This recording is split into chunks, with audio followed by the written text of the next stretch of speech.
Bonjour à tous, bienvenue sur le plateau de Lyon Mac TV pour votre rendez-vous hebdomadaire Lyon Politique, décryptant ensemble l'actualité lyonnaise. Et pour m'accompagner aujourd'hui, les journalistes Raphaël Ruffier-Fossoul et Damien Gouy-Perret et le conseil en communication politique Pierre Obrecht. Bonjour messieurs. Bonjour Alexis. Bonjour Alexis. Nous allons parler de concertation, d'ultra-droite et de chauffage.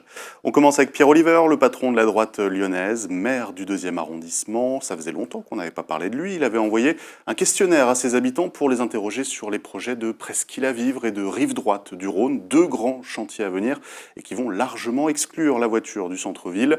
Les avis ont été très négatifs. Alors pour Pierre Oliver, c'est la preuve que les Verts passent en force.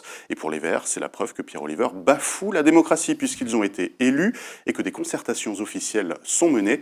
Alors, qui a le plus raison entre les deux? Damien?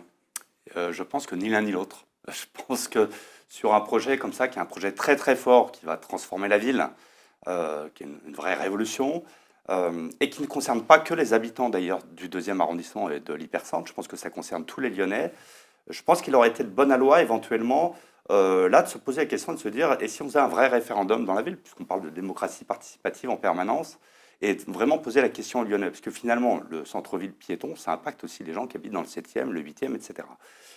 Pourquoi Pierre Oliver fait ça quand même? Je pense que c'est son seul moyen d'expression sur le sujet, de montrer qu'il y a quand même beaucoup de gens qui sont contre. Là, il a obtenu quasiment 4000 personnes qui étaient contre, ce qui représente un pourcentage de 12% des foyers du 2e arrondissement, et non pas des électeurs. Si on compte en électeurs, c'est plus. Donc c'est quand même une façon pour lui de montrer que il y a une partie de la population importante qui est contre. Je n'ai pas vu le questionnaire. Je ne sais pas s'il est objectif, pas objectif, s'il dirige la réponse. Donc je ne peux pas le critiquer. Mais je comprends que pour lui, ça soit son seul moyen d'action, effectivement, de montrer qu'il n'est pas tout seul à s'agiter dans son bocal et qu'il a aussi des habitants de l'arrondissement qui sont potentiellement contre.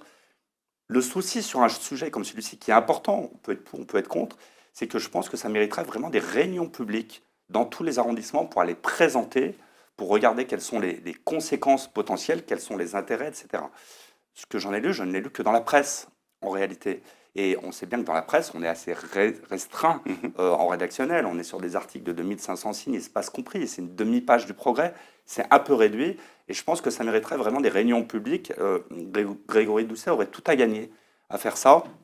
Et effectivement, il pourrait sentir le pouls, mais il faudrait qu'il soit mono-sujet et non pas qu'il fasse ce qu'il fait en ce moment, c'est-à-dire aller voir les Lyonnais pour parler de plein de sujets et se prendre des coups, évidemment. Donc, ni l'un ni l'autre. Mais je comprends que Pierre Oliver utilise cet outil-là pour dire tout le monde, c'est pas un blanc-seing, effectivement, l'élection n'est pas un blanc-seing. Parce que même si on a été élu sur le sujet, en proposant ça à l'élection, on n'avait pas forcément le contenu. C'est peut-être en découvrant le contenu qu'on va se dire finalement, je suis plus tout à fait pour. Raphaël? Non, mais y a deux sujets. De côté, Pierre Oliver, c'est un malin, c'est un politicien un peu à l'ancienne, qui aime bien faire des coups, qui n'a pas peur d'être un peu de mauvaise foi. Son questionnaire, quand on le lit, c'est absolument pas un questionnaire de sondage. C'est-à-dire que les questions sont extrêmement orientées. Il y en a plusieurs où il n'y a pas la possibilité d'avoir un avis positif sur les propositions. C'est-à-dire que, est-ce que vous pensez que ça va nous rajouter de temps de trajet? Est-ce que vous pensez que ça va dégrader la qualité de vie en centre-ville? Ou au mieux, on peut être sans opinion, mais on ne peut pas dire que ce sera bénéfique. Oui, mais alors Raphaël, ce que lui peut rétorquer, c'est que la plupart des concertations des écologistes, c'est est-ce que vous voulez que le tramway passe dans cette rue ou dans cette rue? Il n'y a pas la question de savoir si vous voulez que le tramway ne passe pas du tout par là. Oui, et alors... Au final, les questions sont orientées de toute manière, quoi qu'il arrive. Il y a deux choses. C'est-à-dire que là, il nous fait une concertation pour sortir des pourcentages, dire d'opposition dans telle rue, 100% des gens sont contre. Oui. Non, il ne peut pas dire ça à partir de ce questionnaire, puisque les questions sont biaisées, et puisque la population n'est pas représentative. Donc il ne peut pas sortir ces chiffres-là. Après, ce que ça dit, ce qui a été dit est juste, c'est qu'au mieux, c'est une pétition. Ça nous permet de savoir combien de personnes sont opposées sur ce projet, en pensant que ceux qui étaient pour, finalement, ils n'ont pas répondu. Après, c'est une autre question sur, effectivement, la question de la concertation. Moi, je trouve que les référendums, on n'en fait pas assez, donc je suis plutôt favorable. Mais là, on est sur le projet qui était un peu au cœur de la proposition des écologistes aux dernières municipales. C'est-à-dire que s'ils ne font pas beaucoup plus de piétonisation et beaucoup plus de vélos, à quoi bon avoir voté écologiste, pourraient se dire les Lyonnais. À un moment donné, il faut bien qu'ils mettent en œuvre leur projet, Je pense que les référendums, ça doit servir à faire des propositions qui n'étaient pas dans la campagne municipale, qui permettent d'aller plus loin ou faire des débats, des nouveaux débats, fusionner des villes par exemple, des sujets qui n'avaient pas été abordés au municipal, ou aller plus loin en matière de restriction de la circulation automobile. Pierre, je vous vois tiquer à chaque fois que le mot référendum est prononcé. Oui, mais je viendrai à ce référendum juste après. Juste, moi je pense qu'il faut absolument arrêter les concertations. J'ai juste fait un petit truc. Les concertations, il y a une dizaine d'instances qui existent dans l'agglomération lyonnaise. Le Conseil de développement, la Commission consultative des services publics locaux, la Commission métropolitaine d'accessibilité, le Conseil métropolitain de citoyenneté et de l'autonomie, les concertations préalables au Code de l'urbanisme, les concertations classiques du Code de l'urbanisme, les enquêtes publiques, la plateforme de concertation de Lyon qui s'appelle OIE, la plateforme de concertation de la métropole qui s'appelle jeparticipe.grandlyon.com. Il y a aussi la contre-concertation, les contre-concertations de Pierre Oliver et les faux référendums pour les fusions de communes. Toutes ces concertations sont en train d'abîmer la démocratie. Je veux dire la vraie démocratie, la démocratie représentative. On élit des personnes qui nous représentent et qui prennent des décisions en notre nom. Ce n'est pas des personnes qui ont un mandat impératif et qui doivent venir vers les électeurs à chaque fois pour demander « vous pensez quoi ?»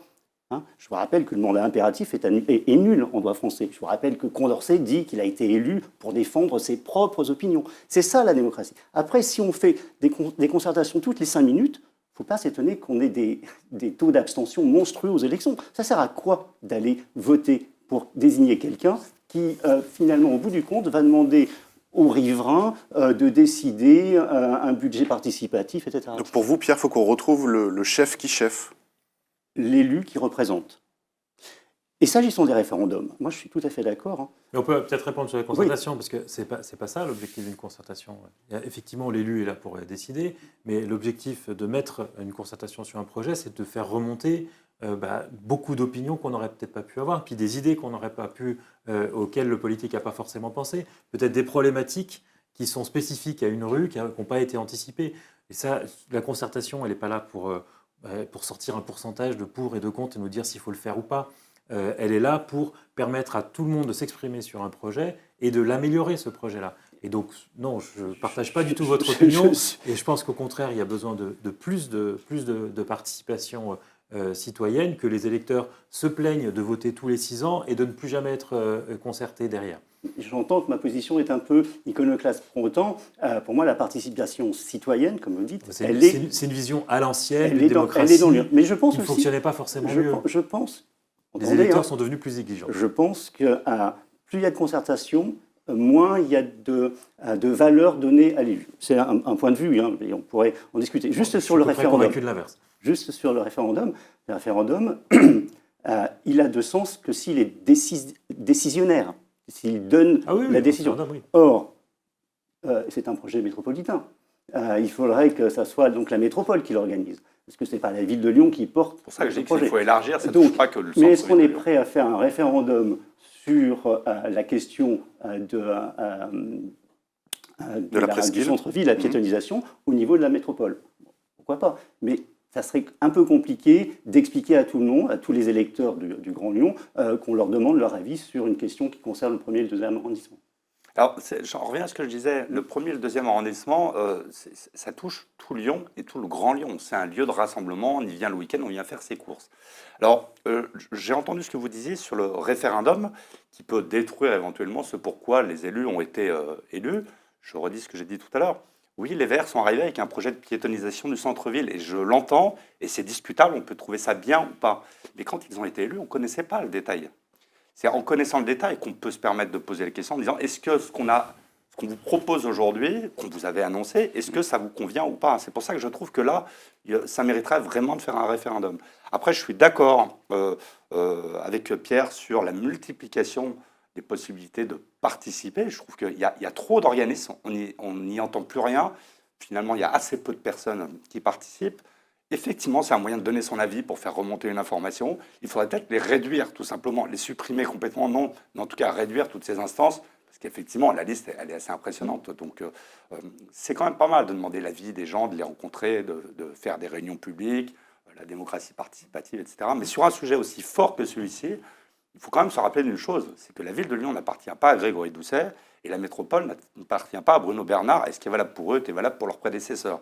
Ils sont élus pour les Lyonnais, pour les métropolitains, et de temps en temps, vraiment leur demander leur avis. Et effectivement, que cet avis soit décisionnaire, on fait pas. Je pense que là, ce serait vraiment important à mi-mandat de le faire. Allez, je vous propose qu'on passe au deuxième sujet. Cette attaque survenue samedi dernier dans le Vieux-Lyon, un raid de l'ultra-droite qui a visé une conférence sur la Palestine, qui a fait des blessés légers, mais qui a surtout rappelé que des milices armées pouvaient écumer les rues de la ville. Alors ça a permis aux parlementaires comme Thomas Rudigoz et tous ceux de la NUPES réunis de redemander à Gérald Darmanin d'agir. Dissolution, fermeture des locaux.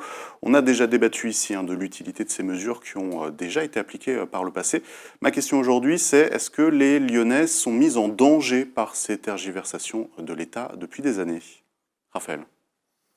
Ce qui est effarant dans cette histoire quand même, c'est que une milice d'une cinquantaine, soixantaine de personnes puisse écumer le centre-ville pendant 1 heure avec des ambitions hostiles, manifestes, avec des barres de fer, avec un certain nombre d'autres armes comme ça, tourner dans le centre-ville, aller attaquer un lieu et que en fait ce soit des situations qui se répètent dans l'agglomération ces dernières années et qu'on n'identifie pas les auteurs, que les associations ils aient toujours leurs locaux, qu'on n'arrive pas à les dissoudre. Non, il y a évidemment que le cadre législatif est pas simple, mais il y a clairement un manque de volonté politique sur ce sujet qui est assez effarant. C'est bien. Je suis complètement sur la ligne de Raphaël, une fois n'est pas coutume, c'est effarant. Comment on peut laisser, que ce soit l'ultra-droite ou l'ultra-gauche, comment on peut laisser des gens se balader en ville pour tout casser et que finalement on a très peu d'interpellations, finalement on a très peu de dissolutions, on sait exactement où sont leurs locaux, on peut les surveiller, on les voit sortir armés, comment on peut laisser des gens se balader comme ça? Moi je suis assez sidéré et pour répondre à la question, oui ça met des Lyonnais en danger parce que quand vous baladez le samedi après-midi dans le centre-ville pour aller faire vos courses et que vous tombez sur des brutes de ce type-là qui sont armés, bah, vous pouvez prendre un coup, vous n'êtes pas à l'abri. Les gens sont un peu effrayés de ce genre de situation.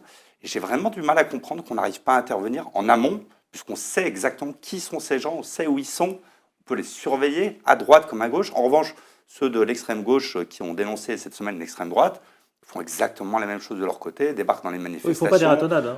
Ça ne s'appelle pas ratonnade, mais ils vont débarquer dans des lieux publics pour aller casser aussi. On l'a vu sur certaines manifestations. Donc fais ce que je dis, fais pas ce que je fais. Ceux qui ont parlé ne font pas ça. Après ils sont dans une logique de confrontation avec ces milices d'extrême droite. Et ça, on peut tout à fait en discuter. Mais ils ne font pas quand même des rassemblements où ils vont viser un lieu, aller taper les gens. Il y a une personne qui a eu 45 jours d'ITT suite à des coups à la tête. Et une autre personne qui a eu pas ces jours-ci, des doigts cassés. Mais pendant les Gilets jaunes, on les a vus aller justement en profiter pour casser, etc. On ne va pas rentrer dans ce débat-là, on sait très bien que les extrêmes... Pas forcément en fait, les on a affaire à des gens qui ont des cerveaux de mollusques et qui pensent que pour faire passer leurs idées, encore faut-il qu'ils en aient vraiment, pensent que ça va passer par la violence. Et c'est débile. Et je pense que personne ne peut accréditer ça.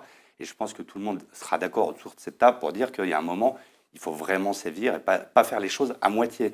On l'a vu avec l'ultra-droite, qu'effectivement, on a supprimé certaines associations, on leur a laissé leurs locaux, ce qui a été dénoncé par l'extrême gauche et même par d'autres. On leur laisse leurs locaux, la sauce disparaît, mais on leur laisse leurs locaux. Donc ils peuvent continuer à se voir, même s'il n'y a plus d'associations aussi au sens strict du terme, on les laisse encore travailler, se réunir, s'équiper, avoir leur matériel. Donc on ne va pas jusqu'au bout des choses. C'est là que ce n'est pas normal. Pierre? Alors deux choses. Deux choses. La première, c'est que la réalité quantitative de ce phénomène, quelle est-elle? Moi, je n'ai pas l'impression que ça soit très massif. En revanche, c'est très visible. Il y a 2 fois 60 personnes très excitées qui s'amusent à se provoquer et à essayer de se chauffer, voire de se confronter. Est-ce que ça met en danger les Lyonnais ou les Grands Lyonnais? Je ne sais pas. Ça fait quand même régner une atmosphère un peu nauséabonde et pour certains, ça peut être risqué, effectivement. En revanche, la question de la dissolution, puisqu'on a appelé, l'ultra-gauche, l'extrême-gauche, le GAL a été dissous, et on attend que les associations d'extrême droite soient aussi dissoutes. Ça ne règle rien, la dissolution. Je veux dire, la prochaine association d'extrême droite s'appellera le Phénix, ça renaîtra régulièrement de ses cendres, ça ne règle rien. En revanche, ce qui doit être systématiquement fait, c'est des poursuites judiciaires. Il faut que la justice passe. Il faut qu'il y ait des dépôts de plainte des deux côtés. Moi, je ne sais pas qui est coupable, qui est responsable, mais il faut qu'à chaque fois qu'il y ait des voies de fait, il y ait des dépôts de plainte et que la justice fasse son travail et qu'on condamne les personnes qui sont identifiées.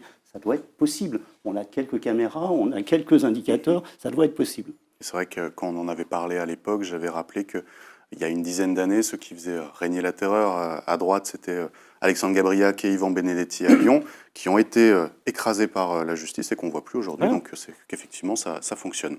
Je vous propose de conclure avec un dernier sujet un peu plus léger, puisque la ville de Lyon vient d'activer le chauffage dans ses bâtiments. Surprise, elle reconduit son plan de sobriété. L'an dernier, tout le monde l'avait compris, c'était la crise de l'énergie. On craignait même des blackouts, des délestages qui n'ont finalement pas eu lieu. Mais là, est-ce que vous trouvez autour de la table justifié que les Verts fassent des millions d'euros d'économies en laissant le chauffage à 19 degrés dans les écoles et les bâtiments administratifs et en sucrant une semaine d'illumination de Noël? Raphaël? Je ne sais pas, vous avez le sentiment qu'on a retrouvé des puits de pétrole, qu'on a résolu la crise climatique, qu'on est débarrassé des problématiques d'inflation. Donc, non, il n'y a plus la crise ukrainienne qui avait justifié des actions exceptionnelles, mais le fait qu'on ait pu le faire une année, ça justifie de le faire, de continuer à le faire. Ça a plutôt bien marché l'année dernière. La crise est toujours là. Damien? Je suis complètement d'accord avec ça. Les économies qui vont être engendrées sont des économies aussi financières. Il ne faut pas oublier que les collectivités souffrent depuis 2 ans d'augmentation du point d'indice, payent encore l'augmentation des différentes énergies. Donc je pense que là, on est dans une mesure d'économie d'énergie. On n'est pas juste dans une mesure qui fait qu'on craint un blackout, etc. La ville va le faire, la métropole va le faire, il y a plein de communes qui vont le faire. Je vais prendre l'exemple de Bron, qui va couper la lumière dans certains arrondissements, certains quartiers de 2h du matin à 5h du matin. Ça va leur permettre d'économiser énormément dans certains quartiers. Et puis, ils ont remplacé certains éclairages par des LED également pour faire des économies, des LED qui se règlent quand on arrive dans la rue, etc. Je prends l'exemple de cette commune, mais il y a plein de communes qui font ça. Je pense que c'est justifié parce que, comme le disait Raphaël, on n'a pas trouvé de nouveaux puits de pétrole. Et même si on les avait trouvés, l'objectif, ce n'est pas de cramer toujours plus de pétrole. Donc, il faut être sobre énergétiquement. Et je trouve que comme ça a bien fonctionné l'an passé, même si ici ou là on peut râler parce que la piscine va être fermée à tel moment, etc., je pense qu'il faut habituer les Français à aller vers ça au maximum. Et tant que ça ne nous empêche pas de vivre, tant qu'on ne vit pas plus mal, continuons. Jusqu'au moment où on ira peut-être trop loin, ça sera différent, on se posera les questions. Mais je trouve que ce sont plutôt des bonnes mesures. Pierre, un troisième avis positif? Il ne fait pas un peu chaud dans votre studio, là? Si, mais c'est les lumières. Ça. Ah, d'accord. Parce que vous pourriez pas le baisser, chauffage. être à 18 ou à 19 comme la ville de Lyon. Bien entendu, c'est une bonne idée, c'est normal. Hein, et il faut continuer la pédagogie. Juste un point sur cette décision qui a été annoncée par la seule ville de Lyon. Damien, vous disiez, d'autres communes font ça, et notamment sur l'éclairage public. Je rappelle juste que l'éclairage public en dehors de la ville de Lyon est géré par un syndicat intercommunal qui date des années 30, le fameux Cigerli. Toutes les communes ne sont pas adhérentes. 66 communes sur le Rhône sont adhérentes et donc délèguent leur éclairage public au Cigerli. Ce qui fait que les décisions collectives, on pourrait imaginer qu'il y ait une décision collective au niveau de l'agglomération, et pour le coup, de réduction de l'éclairage la nuit, de 2h à 4h du matin, qui serait visible. Eh bien, ces décisions ne sont pas prises parce qu'on ne sait pas qui préside le Cigerli. Le président du Cigerli, qui l'a élu, a un nom? En tout cas, même Grégory Doucet a dit qu'il ne pouvait pas maîtriser ses plans sur les rues de Lyon. Il pouvait décider juste un bout de rue, pas la fin. Oui, mais au niveau de la métropole, on ne sait pas qui décide de l'éclairage public et le citoyen non plus. Il s'appelle Pérez, c'est un élu de Saint-Genis-Laval, je crois. Et c'est dommage parce que... Éric Pérez. Éric Pérez, c'est ça. C'est dommage parce que là, il y aurait quelque chose de pédagogique au niveau de l'agglomération et pas simplement pour les quelques 400 000, 500 000 Lyonnais. Voilà. Très bien. Eh bien, écoutez, messieurs, nous arrivons à la fin de cette émission. Impossible de rendre l'antenne sans avoir un mot, une pensée pour Jean-Yves Sécheresse, le conseiller municipal lyonnais qui est décédé cette semaine, qui nous avait fait l'amitié de participer à plusieurs Lyon politiques avant l'été, un exercice qu'il appréciait et qui se poursuivait toujours hors antenne après l'émission.